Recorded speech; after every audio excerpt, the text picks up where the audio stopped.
राम हरि ओम नमो रामकृष्ण नमः सुप्रभातम रामकृष्ण हरि महोदय। नमो नमः सुप्रभातम्। सुप्रभातम कथमस्ति स्वास्थ्यं भवतः? सम्यक् अस्मि। अधुना भवतः कथा प्रचलति वा मुम्बैनगर्याम्? अभवत् रात्रौ रात्रौ अभवत् वा? अधुना कुत्र अस्ति तर्हि? श्रीरामपुरे। श्रीरामपुरे आगतवान् वा? हा। कथमस्ति स्वास्थ्यं? बहुदिनानि अतीतानि, अस्माकं सम्भाषणमपि न अभवत्, मेलनमपि न अभवत्। कार्यक्रमाणि प्रचलन् आसीत्। एवं वा? शिवमहापुराण कथा आसीत्। सत्यं सत्यं दृष्टवान्। हम्म। कदा अस्ति आगमनं भवतः लातूर्नगरम्? निश्चितं नास्ति। अहम् अद्य दिनद्वयम् अत्रैव अस्मि श्रीरामपुरे। एवं वा? 12 दिनाङ्के इतः प्रस्थानं करिष्यामि अयोध्यां प्रति। अयोध्यां प्रति गमिष्यति वा? तत्र किं कारणं वर्तते तर्हि? कथा अस्ति। कथा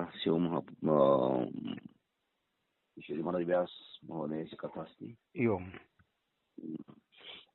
अस्तु अस्तु। तर्हि स्वास्थ्यं? स्वास्थ्यं सम्यक् अस्ति। अन्यत् सर्वं कुशलं वर्तते। भवतः आशीर्वादस्य आवश्यकता वर्तते। अधुना शैक्षणिकवर्षं तु अधुना समाप्तं भवति एव। नूतन शैक्षणिकवर्षं प्रारम्भं भविष्यति।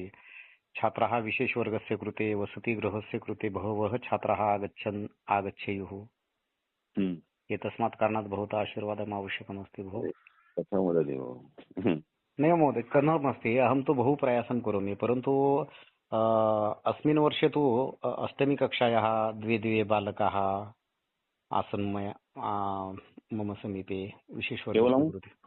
तत् केवलं भो, नवमी कक्षायाः अपि एका बालिका, अनन्तरं 15 बालकाः केवलं, परन्तु तासिका वर्तते 2 तासिका।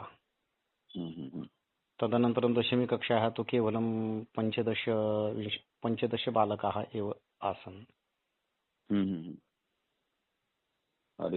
किं प्रमादः भवति इति न जानामि, परन्तु भवतः आशीर्वादेन बहु संस्कृतज्ञानं प्राप्तं कृतवान्।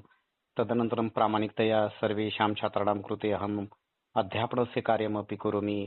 अत्रस्थाः लातूरस्थाः ये संस्कृत अध्यापकाः सन्ति, तैः सह अपि मम सम्भाषणं वारं भवति एव, परन्तु के अपि सहकार्यं न कुर्वन्ति भो।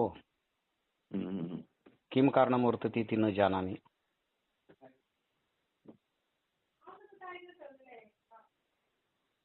अस्तु, तर्हि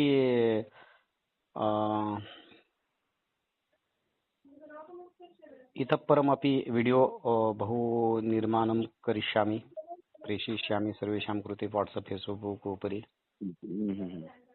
स्वास्थ्यं हा, स्वास्थ्यम् उचितमस्ति महोदय। मम समीपे केवलं कार्यम् एतावदेव वर्तते, गीतगायनं, तदनन्तरं रेकार्डिङ्ग्, तदनन्तरं छात्रान् अध्यापनस्य कार्यं करणीयम्। आध्यात्मिककार्यं प्रचलति। विवाहार्थमपि सूत्रसञ्चालन निवेदकरूपेण गच्छन् अस्मि। अस्तु। अन्यत् किमपि नास्ति? अन्यत् किमपि नास्ति, एतावदेव कार्यम्। एकवारं तत्र लातूरं मम इच्छा अस्ति, आगच्छामि एव। आगच्छतु, कदापि स्वागतमस्ति। भवतः एव मध्ये मध्ये इच्छा अस्ति। तत्र सप्ताहः अस्ति खलु मार्च मासे। बहु दीर्घसप्ताहः। तस्मिन् सप्ताहे शङ्कर महोदय वदति आगच्छतु इति। दिनाङ्कः निश्चितम् अभवत् वा नैव? दिनाङ्कः निश्चितमस्ति, अहं न जानामि। आगच्छतु तर्हि, गच्छावः, गमिष्यावः तत्र। अहमपि गत्वा सम्भाषणं करिष्यामि तेन महाराजेन सह, महोदयेन सह। बहु बृहत् सप्ताहः अस्ति। सत्यं सत्यं जानामि। गातेगावकर महोदय वर्तते। गातेगावकर महोदयः वर्तते।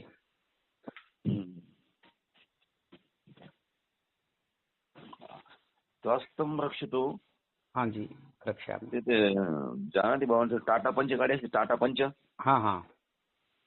तत् अहं बुक् किं वदामि, आरक्षितं कृतवान् वा? सत्यं। वा वा अभिनन्दनं नूतनं वा? नूतनं नास्ति तथा अधुना मार्गे नास्ति अधुना। अस्तु अस्तु अस्तु अभिनन्दनं भवतः बहु मनसा। भवतां सर्वेषाम् एव सहकार्यं। मम किं भवति महोदय, मम व्ययः अधिकः भवति, परन्तु योग्यः व्ययः एव अस्ति, परन्तु आयः बहु न्यूनः अभवत्। तस्यैव चिन्तनं प्रचलति कथम् अस्माकं आयः वर्धनं करणीयमिति। अहम् एक